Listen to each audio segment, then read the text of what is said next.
Kannur Anjarakandy dental കോളേജിലെ BDS വിദ്യാർത്ഥി നിതിൻ രാജ് ആശുപത്രി കെട്ടിടത്തിൽ നിന്ന് ചാടി മരിച്ച സംഭവത്തിൽ ഇൻക്വസ്റ്റ് നടപടികൾ തുടങ്ങിയിട്ടുണ്ട്. അന്വേഷണവുമായി പൂർണ്ണമായി സഹകരിക്കുമെന്നാണ് കോളേജ് മാനേജ്മെന്റ് അറിയിച്ചത്. സംഭവ സ്ഥലത്ത് നിന്ന് അജീഷ് ജയകുമാർ തയ്യാറാക്കിയ റിപ്പോർട്ടിലേക്ക്. ഞാനിപ്പോൾ നിൽക്കുന്നത് അഞ്ചരക്കണ്ടി മെഡിക്കൽ കോളേജിന് മുന്നിലാണ്. എനിക്ക് പിന്നിൽ കാണുന്ന ഈ കെട്ടിടത്തിന് മുകളിൽ നിന്നാണ് തിരുവനന്തപുരം സ്വദേശിയായിട്ടുള്ള 1ാം വർഷ BDS വിദ്യാർത്ഥി നിതിൻ രാജ് ആത്മഹത്യ ചെയ്തത്, ചാടി മരിച്ചതും. ഈ കെട്ടിടത്തിന് ഏത് നിലയിൽ നിന്നാണ് നിതിൻ രാജ് ചാടിയതെന്ന് ദൃക്സാക്ഷികൾക്ക് പോലും വ്യക്തമല്ല.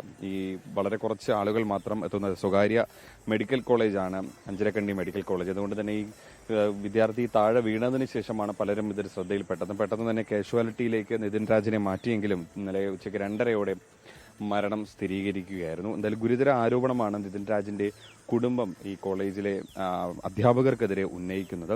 കാരണം റാഗിംഗ് നേരിട്ടു എന്നൊക്കെയായിരുന്നു ആരോപണം. പക്ഷെ നമ്മൾ ആശുപത്രി മാനേജ്മെന്റുമായി സംസാരിച്ചിരുന്നു. ഇതുവരേക്കും നിതിൻ രാജോ അല്ലെങ്കിൽ മറ്റ് വിദ്യാർത്ഥികളോ, കൂടെ പഠിക്കുന്ന വിദ്യാർത്ഥികളോ ആരും ഇതുവരേക്കും ഒരു പരാതി റാഗിങ്ങുമായി ബന്ധപ്പെട്ട് നൽകിയിട്ടില്ല എന്നാണ് പറയുന്നത്. മാത്രമല്ല അധ്യാപകരുടെ ഭാഗത്തു നിന്നും അത്തരത്തിൽ മോശമായ പെരുമാറ്റം ഉണ്ടായതായിട്ടും വിദ്യാർത്ഥികൾ ആരും പരാതി നൽകിയിട്ടില്ല എന്നാണ് ആശുപത്രി മാനേജ്മെന്റ് വ്യക്തമാക്കുന്നത്. അന്വേഷണവുമായി സഹകരിക്കുമെന്നാണ് അവർ പറയുന്നത്. ഇപ്പോൾ മൃതദേഹം ഈ ആശുപത്രിയിൽ തന്നെയാണ് ഉള്ളത്. ഇപ്പോൾ പോലീസ് എത്തി ഇൻക്വസ്റ്റ് നടപടികൾ നടത്തുകയാണ്.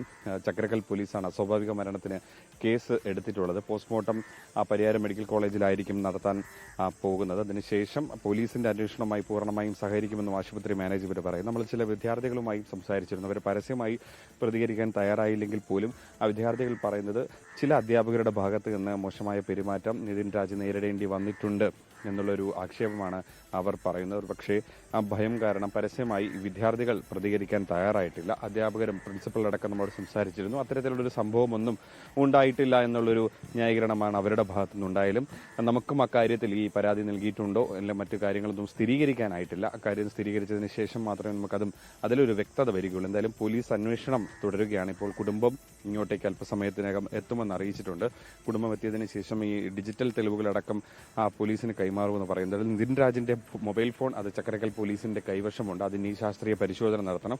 ഏതെങ്കിലും തരത്തിൽ അധ്യാപകരുടെ ഭാഗത്തുനിന്ന് ഭീഷണി ഉണ്ടായതിന്റെ എന്തെങ്കിലും തെളിവുകളോ അല്ലെങ്കിൽ ആത്മഹത്യാക്കുറിപ്പോ മറ്റോ ഉണ്ടെങ്കിൽ ആ ഫോണിലായിരിക്കും അതിലുണ്ടാവുക. എന്തായാലും അതിന്റെയൊക്കെ പരിശോധനയ്ക്ക് ശേഷം മാത്രമാണ് അതിലൊക്കെ കൂടുതൽ വ്യക്തത വരികയുള്ളൂ. എന്തായാലും ദാരുണമായ സംഭവമായിരുന്നു. 1ാം വർഷ BDS വിദ്യാർത്ഥിയാണ്, 22 വയസ്സാണ്, തിരുവനന്തപുരം സ്വദേശിയാണ്. അദ്ദേഹം ഇന്നലെയാണ് എനിക്ക് പിന്നിൽ കാണുന്ന ഈ കെട്ടിടത്തിന് മുകളിൽ നിന്ന് ചാടി ആത്മഹത്യ ചെയ്തത്.